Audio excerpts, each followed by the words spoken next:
So hello students, ये है lecture number 6 of chapter atomic structure. Okay, तो आज हम लोग पढ़ने वाले हैं कि जितने भी एलिमेंट्स हैं, जितने भी नहीं, हम बस 20 के देखने वाले हैं फिलहाल स्टार्टिंग में। तो उसके बाद जब हम पढ़ेंगे पीरियडिक प्रॉपर्टीज़, फिर हम लोग पढ़ने वाले हैं सभी के सभी।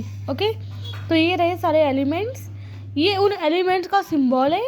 ओके, और एटॉमिक नंबर, हर एक एटम का जो भी एटम नंबर हम वो लिखने वाले हैं। फिर number of proton, number of electron, number of neutron हम देखेंगे एक फॉर्मूला से, और यहाँ पे है एटॉमिक मास। ओके, तो लेट्स स्टार्ट। तो ये पढ़ने के लिए सबसे पहले हमें ये एक ट्रिक देखनी होगी। ओके, और वो ट्रिक हम लोग देखने वाले हैं इस सिंबल की मदद से। ओके, तो ये देखो, ये रहे एलिमेंट्स की सिंबल। तो let's start. Okay, Healy BBC नॉफ, इसको हम क्या पढ़ेंगे? NOF, नॉफ। नी, ना मांगे आलू। CP, सोच कल आरे, potassium, calcium. Okay students, let me show you well. ये रहा क्या? हीली BBC नॉफ, नी, ना मांगे आलू। CP, सोच कर आरे, potassium, calcium. Let's do it once more. हीली BBC नॉफ, नी, ना मांगे आलू। CP, सोच कर आरे, पोटेशियम, कैल्शियम। यहाँ पे एक बात है, ये मतलब है हाइड्रोजन, ही हीलियम, लिथियम। जब हम बोलते हैं ना हीली BBC, तो मैं पहले वाले का जो बी को है ना, मैं उस पहले वाले बी पर मैं बहुत ज़्यादा जोर देती हूँ, अगर आप लोग उस पर गौर फरमाएंगे तो। ओके, हीली BBC क्यों? बिकॉज जो देखो यहाँ पे देखो दो बी आ गए, तो फिर तो होता है ना फिर कंफ्यूजन। इसी के लिए पहले वाले पे बहुत ज़्यादा जोर दे दो, BBC। तो ये बी मतलब BE आ गया, और ये BE का मतलब क्या है? बेरिलियम। ये BE का मतलब क्या है स्टूडेंट्स? बेरिलियम। ओके, दूसरे B का मतलब क्या है? बोरोन। व्हाट? बोरोन। फिर ये क्या है? कार्बन। N का मतलब है नाइट्रोजन। O का मतलब है ऑक्सीजन, इसको बोल दो HT। O का मतलब है ऑक्सीजन। F का मतलब है फ्लोरीन। नी, हम बोलते हैं ना हीली BBC नॉफ, नी मतलब NI नहीं, यहाँ पे नी मतलब NE है। ओके, NE मतलब नियॉन, ना मतलब सोडियम, मागे मतलब मैग्नीशियम, आलू मतलब एल्यूमिनियम, CSI सिलिकॉन, P मतलब फॉस्फोरस, S मतलब सल्फर, कल मतलब Cl मतलब क्लोरीन, RA मतलब है AR मतलब है आर्गन। ओके, यहाँ पे लिखा हुआ है क्या? R है ना। K मतलब पोटेशियम और कैल्शियम। ओके, तो ये ट्रिक सभी को लर्न कर लेनी है अच्छे से। इसके बाद आता है एटॉमिक नंबर। इसमें कोई बड़ा रॉकेट साइंस नहीं है। यहाँ से शुरुआत करनी है नंबरिंग करने की, 1 2 3 4 यहाँ तक करने को आ गया। 1 2 3 4 5 6 7 8 9 10 11 12 ऐसे 20 तक। तो कैल्शियम पे कौन सा आ रहा है? कैल्शियम पे आ रहा है 20। अभी माइंड में भी सवाल ये आता है कि एटॉमिक नंबर अभी है क्या? एटॉमिक नंबर मतलब क्या होता है? एटॉमिक नंबर मीन्स होता है number of proton. Okay, atomic number का मतलब क्या होता है? इट मीन्स के नंबर ऑफ प्रोटॉन कितने हैं, ऐसा है ना। अगर मैं ये बोलूँ कि एटॉमिक नंबर 1 है, मतलब नंबर ऑफ प्रोटॉन भी 1 है। इफ़ एटॉमिक नंबर अगर 7 है, तो नंबर ऑफ प्रोटॉन भी 7 है। इफ़ एटॉमिक नंबर अगर 20 है, तो नंबर ऑफ प्रोटॉन भी 20 है। ओके, समझ में आ गया? और अगर मैं ये बोल दूँ कि सभी एलिमेंट्स न्यूट्रल है, न्यूट्रल कब होता है? जितने हैं प्रोटॉन्स उतने ही होते हैं न्यूट्रॉन, इलेक्ट्रॉन। तो न्यूट्रल तभी हो गए ना, number of proton is equal to number of electron. तो हमने यहाँ पे माना हुआ है कि सभी के सभी न्यूट्रल है, हमने ऐसी चीज़ें मानी है। ओके, तो जितने भी है proton same to same number लिख दो इलेक्ट्रॉन के अंदर भी। ओके, अभी नंबर ऑफ न्यूट्रॉन निकालते कैसे हैं वो हम देखेंगे फ्रॉम डिफरेंट मेथड। ओके, वो हम पढ़ने वाले हैं इन लेक्चर नंबर 7 और लेक्चर नंबर 8 में। अभी तो हम ये पढ़ेंगे कि एटॉमिक मास कैसे करते हैं। ओके, एटॉमिक मास, जो तुमको let me give you idea कि नंबर ऑफ न्यूट्रॉन करते कैसे हैं। यहाँ से यहाँ तक ना ऐसे 16 ऐसे एलिमेंट्स है, मतलब यहाँ पे 72, मतलब यहाँ पे सभी में है ना न्यूट्रॉन उतने ही है जितने हैं प्रोटॉन, पर ऐसे सभी में नहीं है। ऐसे भी कुछ एलिमेंट्स है, एलिमेंट जैसे कि हम बात करें हाइड्रोजन की, तो हाइड्रोजन में ऐसा केस नहीं है, हाइड्रोजन में न्यूट्रॉन प्रोटॉन के बराबर नहीं है। ओके, फिर नेक्स्ट केस आता है, नेक्स्ट केस कहाँ पे आता है, वो आता है इन सोडियम। सोडियम में भी ऐसा नहीं है, सोडियम में भी न्यूट्रॉन और प्रोटॉन बराबर नहीं है। बाद में आता है क्लोरीन, क्लोरीन में भी प्रोटॉन और जो न्यूट्रॉन है वो बराबर नंबर में नहीं है। बाकी सभी में हम बोलते हैं। ओके, तो जहाँ तक हमने देखा था जो एटॉमिक मास होता है उसमें एटॉमिक मास में हम क्या लेते हैं, number of proton plus number of neutron plus number of electron. पर जैसे मैंने कहा था, अगर हमारे सामने अगर आ जाए 1000 चींटियाँ, राइट, जो अंतर हमारे में और वो 1000 चींटियों में है ना, वही अंतर प्रोटॉन में और इलेक्ट्रॉन में है। सही बात है, इलेक्ट्रॉन का मास कितना कम है ना। अगर 1000 इलेक्ट्रॉन भी अगर आ जाए ना एक प्रोटॉन के सामने, वो 1000 इलेक्ट्रॉन्स तब भी कम ही पड़ेगी। समझ में आया, तब भी हम उससे कंपेयर नहीं कर सकते। समझ में आया ना, मतलब 1 प्रोटॉन का मतलब 1000 इलेक्ट्रॉन के बराबर है। सॉरी, 10,000 नहीं, एक प्रोटॉन 10,000 इलेक्ट्रॉन के बराबर है। ओके, इसी के लिए जिस तरह से हम हमारे घर में बैक्टीरियाज को इग्नोर करते हैं, हम हमारे घर में स्पाइडर्स को इग्नोर करते हैं ना, जब हम बोलते किसी को कि हमारे घर में इतने मेंबर्स हैं, हम इनको नहीं बोलते कि हमारे घर में 1000 या फिर 2-3 करोड़ बैक्टीरिया रहते हैं। हम क्या बोलते हैं, 4-5 लोग रहते हैं, राइट। इसी तरह से हमने एटॉमिक मास में इलेक्ट्रॉन को हमने कर दिया है इग्नोर, क्योंकि उसका मास बहुत ज़्यादा कम है कि उनको हमें इग्नोर करना पड़ता है। तो अभी बचे कौन, अभी बचे हैं proton and neutron. Okay, proton and neutron का जो मास है वो लगभग सेम ही था, जैसे कि हमने देखा था इन लेक्चर नंबर 4, राइट। ये रहा, देखो ज़रा मास, राइट।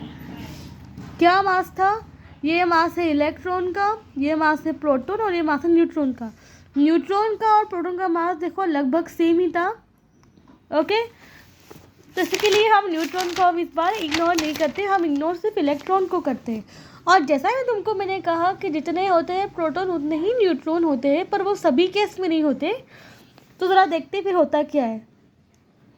अगर हम बात करें हाइड्रोजन की, तो हाइड्रोजन में नंबर ऑफ प्रोटॉन तो एक है, देखा हमने, देखो राइट है ना, पर यहाँ पे एक भी न्यूट्रॉन नहीं है। ओके, तो यहाँ पे एटॉमिक मास कितना हो गया, 1 हो गया।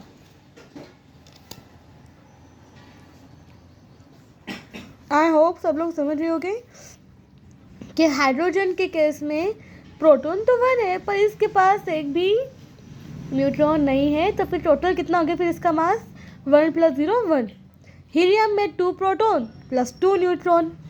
मैंने कहा ना कि थोड़ा सा डिफरेंस बस हाइड्रोजन, सोडियम और क्लोरीन में रखेंगे हम लोग।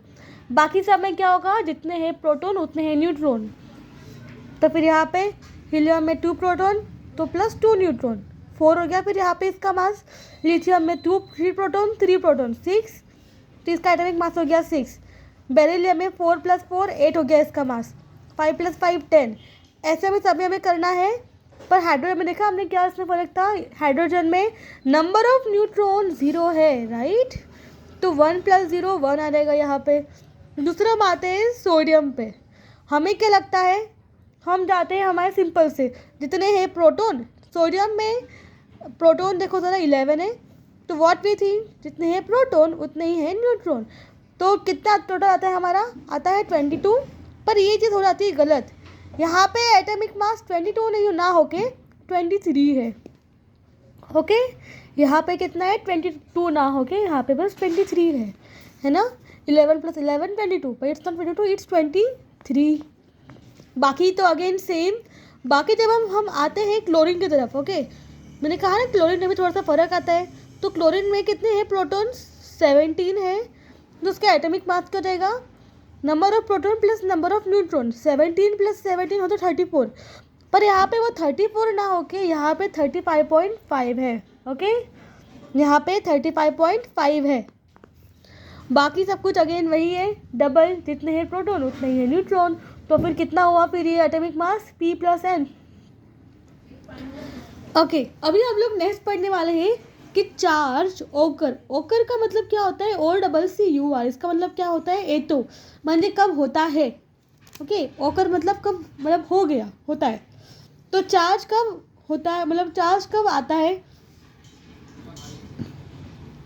चार्ज तब आता है when transfer of electron takes place और ओकर। जब इलेक्ट्रॉन का ट्रांसफर होगा, जब इलेक्ट्रॉन का होगा ट्रांसफर तभी होगा। ओके, मैंने ये वर्ड नहीं यूज किया कि प्रोटॉन का ट्रांसफर, प्रोटॉन का ट्रांसफर करना इम्पॉसिबल है। अभी वो इम्पॉसिबल क्यों है वो हम लोग देखने वाले हैं, डोंट वरी। ओके, फिलहाल इतना समझ जाओ कि हमेशा ट्रांसफर बस इलेक्ट्रॉन का होता है। इलेक्ट्रॉन यहाँ से वहाँ मूव कर पाते, पर प्रोटॉन नहीं कर पाते। ओके, प्रोटॉन का मूवमेंट नहीं होता, वो वहीं पे रहते, ना उनको ट्रांसफ़र करना पॉसिबल है ना उनको निकालना पॉसिबल है। ओके, तो चार्ज तब आता है जब इलेक्ट्रॉन का ट्रांसफ़र होता है। उसका थोड़ा एग्जाम्पल देख लेते अभी हम लोग। ये रहा, देखो उसका एग्जाम्पल।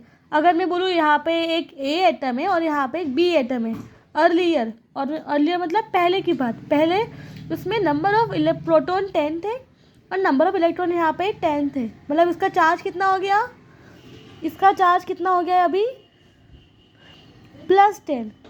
इसका कितना हो गया चार्ज अभी, -10।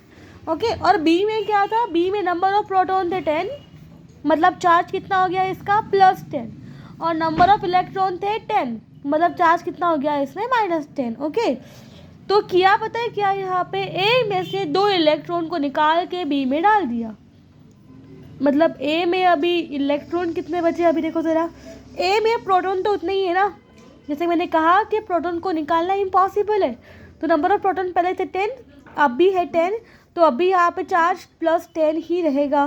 पर नंबर ऑफ इलेक्ट्रॉन यहाँ पे पहले 10 थे, पर अभी निकाल दिए ना अभी 2 इलेक्ट्रॉन, तो अभी यहाँ पे बचे हैं ओनली 8 इलेक्ट्रॉन। तो इसके लिए अभी यहाँ पे चार्ज कितना आ गया, माइनस।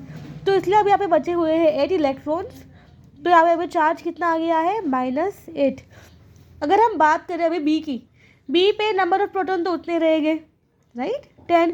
पर यहाँ पे जो नंबर ऑफ इलेक्ट्रॉन है इसमें 2 ज़रा ऐड हुए ना अभी, मतलब इसके पास पहले इलेक्ट्रॉन टोटल 10 थे, 10 + 2 कितने हुए अभी, नाउ इट हैव 12 इलेक्ट्रॉन। मतलब चार्ज कितना होगा उसके ऊपर अभी, -12, और इस पर कितना हो जाएगा, +10। सो अब देखते हैं कि फाइनली टोटल चार्ज कितना है अभी ए बॉडी पे। ओके, ए पे टोटल चार्ज है अभी +10 -8, मतलब +2 हुआ, क्योंकि प्लस साइन प्लस इसका है, तो +2। मतलब ए बॉडी न्यूट्रल तो है नहीं, क्योंकि इसको कुछ उसको चार्ज आ रहा है, राइट, +2। तो ए को हम how you will write to A now, A के ऊपर हम लिख देंगे पावर में +2। ओके, मतलब ए का चार्ज +2 है, और बी का क्या होगा, बी का चार्ज है अभी टोटल +10 -12, कितना है टोटल, बी का चार्ज है +10 -12, मतलब कितना बचा अभी, -2 बचा। मीन्स बी पे चार्ज कितना है, -2 है। चार्ज हम पता है कहाँ दिखाते हैं, अगर हम बोल दें कि ये एक एटम है, तो इस एटम के ऊपर जितना भी चार्ज हो वो हम लिखते हैं यहाँ पे, यहाँ पे +2 तो +2, -2 तो -2। ओके, हम लिखते हैं कहाँ पे, इस एटम के पावर में हम लिखते हैं। Okay, got it. ओके, अब बात ये आती है कि मैंने ऐसा क्यों कहा कि प्रोटॉन को निकालना इम्पॉसिबल है। ज़रा अभी हम गौर फरमाते हैं। ओके, तो जैसे मैंने बताया था कि ये एटम है, लग रहा है अंडा, पर समझ जाओ कि ये एटम है, ओके। और ये बीच में उसके क्या होता था, न्यूक्लियस, राइट, ओके। हाँ, तो न्यूक्लियस के आसपास क्या घूमते थे, इलेक्ट्रॉन्स, ओके। इलेक्ट्रॉन्स ऐसे घूम रहे उसके आसपास, इलेक्ट्रॉन्स घूम रहे, है ना। अभी ऐसा तो अभी है नहीं कि इस एक ही सर्कुलर पाथ पे एक ही इलेक्ट्रॉन रहेगा, है ना, 2 4। वो इलेक्ट्रॉन किस तरह से रहते हैं वो हमारा टॉपिक आने वाला है आगे जाके, सो डोंट वरी, ओके। अगर मैं ये बोलूँ स्टूडेंट्स, अगर मैं ये बोलूँ, देखिए स्टूडेंट्स, पहले बात तो इलेक्ट्रॉन को निकालने के लिए भी बहुत, इलेक्ट्रॉन को एटम में से निकालने के लिए, ये एक एटम है, ओके ना, इस एटम में से इस इलेक्ट्रॉन को निकालने के लिए भी बहुत सारी एनर्जी लग जाती है, ओके। हमें एनर्जी यूँ से फेंकनी पड़ती है, मीन्स हमें एनर्जी लगानी पड़ती है ज़ोर से, तब जाके ये इलेक्ट्रॉन वहाँ से बाहर निकल के आता है ना। अगर मैं ये बोलूँ कि मुझे अगर निकालना है प्रोटॉन जो कि इसके अंदर है, तो होगा क्या, मान लो आप लोगों ने इसको एनर्जी दी तो हमने कहीं भी, पर सबसे पहले एनर्जी कौन ले लेगा, ये इलेक्ट्रॉन तो बैठे हैं ना बाहर, वो क्या बोलेंगे, एनर्जी। अगर हम बाहर है तो हम एनर्जी सबसे पहले लेंगे, प्रोटॉन तो बेचारा अभी अंदर बैठा है ना, राइट। तो इलेक्ट्रॉन एनर्जी ले लेगा ये वाली तो, और वो इलेक्ट्रॉन बाहर निकल के आ जाएगा।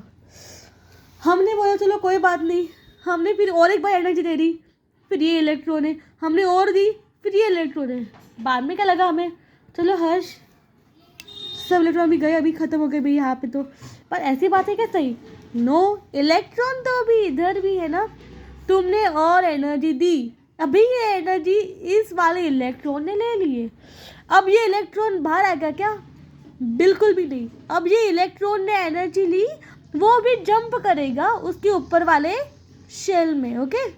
अभी फिर मन में आते सवाल, फिर ये इलेक्ट्रॉन क्यों बाहर आए फिर, क्योंकि इस शेल के ऊपर कोई आगे शेल है ही नहीं ना, यही तो थी ना सबसे आखिरी वाली शेल, सबसे आखिरी वाला रास्ता तो ये वाला था ना, राइट। तो इसके लिए ये इलेक्ट्रॉन से बाहर निकल गए, पर यहाँ पे क्या होगा, यहाँ पे ये रास्ता भी है ना, तो इसके ऊपर भी एक रास्ता है, तो ये इलेक्ट्रॉन एनर्जी लेंगे, फिर वो जंप करेंगे इस शेल में, उसके बाद आपने एक और बार एनर्जी दी, फिर यहाँ से जो इलेक्ट्रॉन यहाँ पे पहुँच चुके हैं ना, आपने एनर्जी दी एक और बार, फिर अभी इलेक्ट्रॉन यहाँ से बाहर जाएंगे, अगेन तुम लोगों ने एनर्जी दी, ये इलेक्ट्रॉन यहाँ से यहाँ पे आएगा, एनर्जी वापस दी, ये यहाँ से यहाँ पे आएगा, ये चीज़ करती रहनी पड़ेगी। फिर अगर हम लोग अभी बात करें इस यहाँ, मान लो ये सभी इलेक्ट्रॉन्स निकल गए, अभी बचे हुए ये दोनों इलेक्ट्रॉन्स, तब भी सेम होगा, तुमने एनर्जी दी, इस इलेक्ट्रॉन ने एनर्जी ली, वो यहाँ पे जंप किया, तुमने एनर्जी दी, ये इलेक्ट्रॉन ने यहाँ पे जंप किया, एनर्जी दी, अब वो आएगा बाहर। तो प्रोटॉन तक पहुँचते कितनी बार हमें एनर्जी देनी पड़ी, राइट। जितनी एनर्जी मैंने लूज़ कर दी अभी बोलते बोलते, और जितनी एनर्जी आपको लग गई सुनते सुनते, उससे तो बहुत ज़्यादा लगी एनर्जी, राइट, ओके। ये हम जितना बोल रहे उतनी आसान बात नहीं है, इसके लिए बहुत सारे एनर्जी के हमें फोटोन्स रेडी करने होते हैं और लगाने पड़ते हैं। तो ये जो है प्रोटॉन को बाहर निकालना ये इम्पॉसिबल है, ओके। इसी के लिए हम बोलते हैं कि इलेक्ट्रॉन को तो हम निकाल लेते हैं इजीली, पर प्रोटॉन को नहीं निकाल सकते, गॉट इट। तो इतना ही था आज का लेक्चर, हैप्पी लर्निंग।